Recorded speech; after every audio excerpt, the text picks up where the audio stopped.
और इस वक्त की बड़ी खबर का रुख करते हैं। बड़ी खबर बांग्लादेश से, जहां पर तख्ता पलट के बाद भी हिंसा का दौर जारी है। रात भर वहां पर झड़प और फायरिंग होती रही।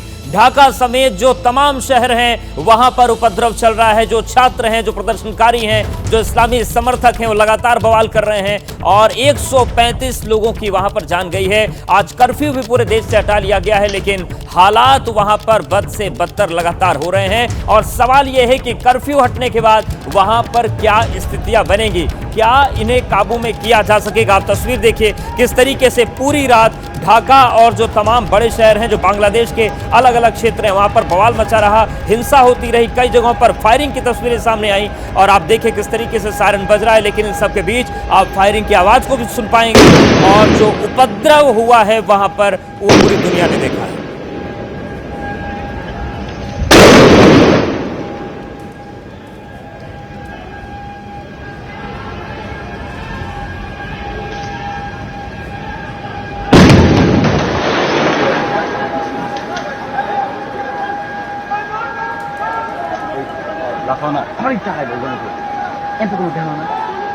तो उपद्रव की तस्वीरें आपने देखी।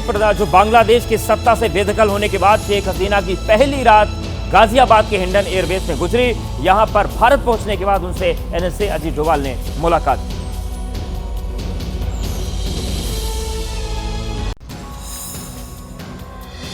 सत्ता से बेदखल करने के बाद सेना ने शेख हसीना को महज 45 मिनट का समय दिया ताकि वो भारत जा सकें।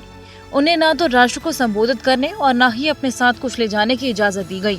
लिहाजा आनन फानन में वो खाली हाथ ढाका से दिल्ली के लिए सेना के एक विमान में रवाना हुई और शाम को गाजियाबाद के हिंडन एयरबेस पर उनका विमान उतरा, जहां उन्हें भारतीय वायुसेना और अन्य एजेंसियों की कड़ी सुरक्षा निगरानी में रखा गया। उनसे मिलने राष्ट्रीय सुरक्षा सलाहकार अजीत डोभाल पहुंचे। वेस्टर्न एयर कमांड के एयर मार्शल PM सिन्हा भी मिले। मुलाकात का ब्यौरा साझा नहीं किया गया। शेख हसीना फिलहाल हिंडन एयरबेस पर ही हैं। उन्हें कहीं और शिफ्ट करने या विदेश जाने के बारे में जल्द जानकारी दी जाएगी। फिलहाल के मुताबिक शेख हसीना का परिवार जल्द लंदन रवाना होगा। शेख हसीना भी लंदन जा सकती हैं। फिलहाल ब्रिटेन ने राजनीतिक शरण देने के बारे में कुछ नहीं कहा, लेकिन सूत्रों के माने तो शेख हसीना के साथ आए परिवार के लोग कभी भी लंदन रवाना हो सकते हैं और कुछ दिन बाद वो खुद भी लंदन जा सकती हैं। तो बांग्लादेश को लेकर बड़ी खबर यह है कि बांग्लादेश के जो हालात बने हुए सियासी घटनाक्रम है उस पर भारत की पैनी निगाहें हैं। प्रधानमंत्री नरेंद्र मोदी ने कैबिनेट से जुड़ी जो सुरक्षा समिति की बैठक है वो की और इसके साथ ही साथ राहुल गांधी ने विदेश मंत्री S जयशंकर से मुलाकात की। आज विदेश मंत्री दोनों सदनों में अपना बयान दे सकते हैं। पड़ोसी मुल्क में बदले सियासी हालात से भारत की चिंताएं और चुनौतियां बढ़ गई हैं। लिहाजा भारत सदे हुए कदम उठा रहा है। ढाका में शेख हसीना सरकार के तख्ता पलट के तुरंत बाद ही दिल्ली में गहमागहमी बढ़ गई। PM मोदी ने कैबिनेट से जुड़ी सुरक्षा मामलों की समिति यानी कि CCS की बैठक बुलाई। बैठक में गृह मंत्री अमित शाह, रक्षा मंत्री राजनाथ सिंह शामिल हुए। विदेश मंत्री S जयशंकर और वित्त मंत्री निर्मला सीतारमण भी बैठक में शामिल हुई। बैठक में कई सीनियर अधिकारी भी शामिल हुए। सूत्रों के मुताबिक अधिकारियों ने CCS को बांग्लादेश के हालात के बारे में जानकारी दी। ढाका के बदलते घटनाक्रम को लेकर दिल्ली में मुलाकातों और बैठकों का दौर जारी है। नेता प्रतिपक्ष राहुल गांधी ने विदेश मंत्री S जयशंकर से मुलाकात की और बांग्लादेश के घटनाक्रम पर दोनों नेताओं ने बात की। हालांकि इस बातचीत का ब्यौरा जारी नहीं किया गया है। ये भी बताया जा रहा है कि आज संसद में विदेश मंत्री बयान दे सकते हैं। सूत्रों के मुताबिक भारत सरकार बांग्लादेश के हालात पर लगातार नजर बनाए हुए है और अभी तक वहां के घटनाक्रम पर कोई भी आधिकारिक बयान नहीं दिया गया है।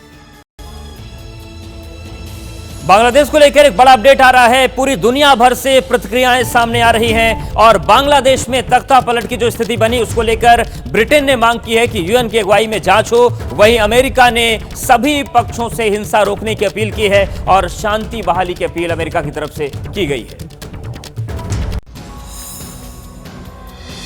शेख हसीना का विदेश में भारत के बाद ब्रिटेन से अच्छा संबंध है। वहां उनका घर भी है और परिवार के कई लोग ब्रिटेन में रहते भी हैं। ऐसी पूरी संभावना है कि वो लंदन में निर्वासित जीवन बिताएंगी। हालांकि ब्रिटेन में उनके राजनीतिक शरण पर अभी फैसला होना बाकी है, लेकिन ब्रिटेन ने उन्हें सत्ता से हटाए जाने और वहां के पिछले कुछ दिनों के हालात पर टिप्पणी की है। व्यापक स्तर पर हिंसा और लोगों की जान गई है। सभी पक्षों को अब हिंसा को खत्म करने, शांति बहाली और स्थिति को सामान्य बनाने के लिए मिलकर काम करने की जरूरत है। बांग्लादेश के लोग पिछले कुछ हफ्तों की घटनाओं की यूएनओ की अगुवाई में पूर्ण और स्वतंत्र जांच के हकदार हैं। ब्रिटेन और बांग्लादेश में काफी मजबूत संबंध हैं और हम दोनों ही देश राष्ट्रमंडल के मूल्यों को साझा करते हैं।